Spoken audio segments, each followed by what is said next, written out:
Bismillahirrahmanirrahim. Assalamualaikum warahmatullahi wabarakatuh. Selamat pagi teman-teman. Gimana? Pertanyaannya masih sehat kan? Masih dong. Nah, kali ini saya mau ngobrolin tentang namanya hujan.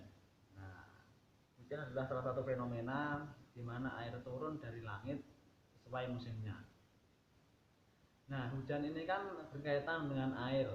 Nah, kalau ada air terus ada tumbuhan. Nah, semua tumbuhan itu padi, cabai, kacang, bawang, semuanya, pokoknya semuanya itu butuh yang namanya air. Nah, kaitan dengan kali ini, dengan saat ini, kalau di rumah saya itu hujannya udah sering, udah hampir tiap hari hujan. Itu sangat terbantu, petani-petani sangat terbantu. Saya pun juga sangat terbantu karena apa? Kita itu dimudahkan dalam memberikan cadangan air bagi tanaman. Nah, jadi dengan adanya hujan ini kita juga terbantu.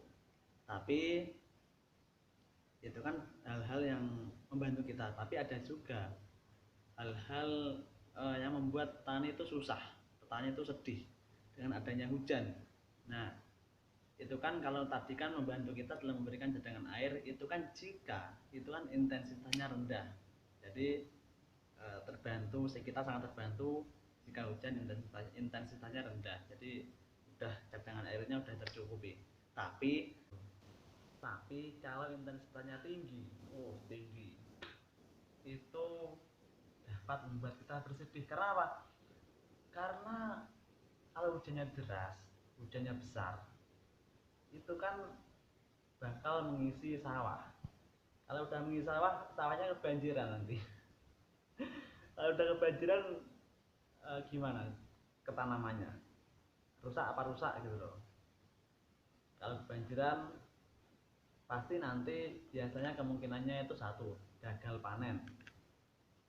Terus dua, dari fisiknya aja udah enggak karu-karuan. Dari yang tinggi, bukan tinggi, tegap, jadi tiduran, udah males, tanamannya udah males. Dari tinggi, dari tegap menjadi tiduran. Nah, itu kan membuat kita para petani itu bersedih.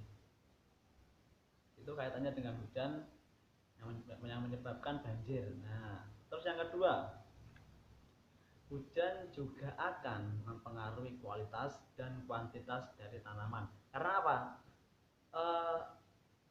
Hujan itu kan mempengaruhi atau menghalangi atau membuat sinar matahari itu tidak bersinar dengan terang gitu loh. Nah, itu kan kaitannya dengan yang namanya fotosintesis. Fotosintesis adalah di mana tumbuhan itu memasak makanannya sendiri. Nah, itu kan mengandalkan yang namanya sinar matahari.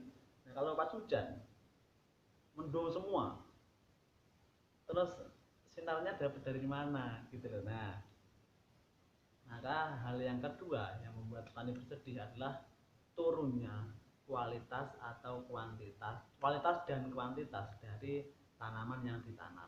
Nah, itu kaitannya dengan fotosintesis. Karena matahari itu sangat penting memang. Nah, kalau hujan tertutup mendung. Mendung cerah. Sudah bingung, nanti tanamannya sudah bingung. Terus yang ketiga, yang paling sering, hujan itu membuat penyakit hama itu gerombolan, tiba-tiba datang gitu aja. Karena apa? Hujan itu mempengaruhi kelembapan. Nah, kalau udah kelembapannya itu berpengaruh, itu udah penyakit, jamur, hama itu nyerbu. Banyaknya minta ampun, udah minta ampun. Contoh, kalau pas panas, kita biasanya tanam cabai atau lombok.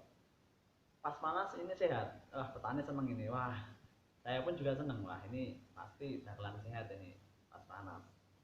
Tiba-tiba hujan,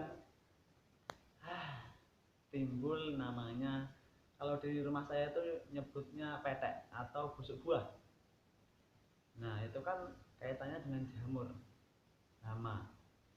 dan hama. Nah, itu kan penyebabnya adalah kelembapannya berpengaruh karena hujan. Nah, jadi wajar kalau pas panas itu sehat, tiba-tiba hujan, wah tanaman udah terserang berbagai penyakit itu, ya memang seperti itulah gitu loh. Nah, tapi kita juga harus melakukan yang namanya pencegahan. Jadi dirubah ya mindsetnya ya, dari yang namanya mengobati. Kita kan di dunia kedokteran juga seperti itu, lebih baik mencegah daripada mengobati. Nah, jika seperti itu, di pertanyaan selanjutnya kita juga harus yang namanya melakukan pencegahan. Nah, jadi lebih baik mencegah daripada mengobati. Seperti itu kaitannya dengan hujan. Nah, hujan memberikan dampak positif dan dampak negatif bagi petani. Nah, cara mengatasi dampak negatifnya yaitu khususnya di bidang penyakit itu kita harus lakukan yang namanya pencegahan. Jadi untuk petani-petani di Indonesia, lakukan pencegahan, rubah mindsetnya dari mengobati, dari yang datang penyakit baru diobati, dirubah itu menjadi mencegah. Jadi lebih baik mencegah daripada mengobati, seperti itu. Terima kasih sudah mendengarkan. Nanti kalau mau tanya-tanya silahkan, mau hubungi saya juga silahkan, mau tanya Mas Andro ini gimana silahkan, tinggal WA saya saja, nanti akan saya balas. Mungkin kalau mungkin kalau slow respon, mungkin ketemu sama yang lainnya juga masih tanya gitu, jadi sabar. Jadi itu kalau mau tanya silahkan tanya. Jadi seperti itu. Terima kasih sudah mendengarkan. Optimis hasil panen kali ini meningkat. Semangat pagi. Wassalamualaikum warahmatullahi wabarakatuh.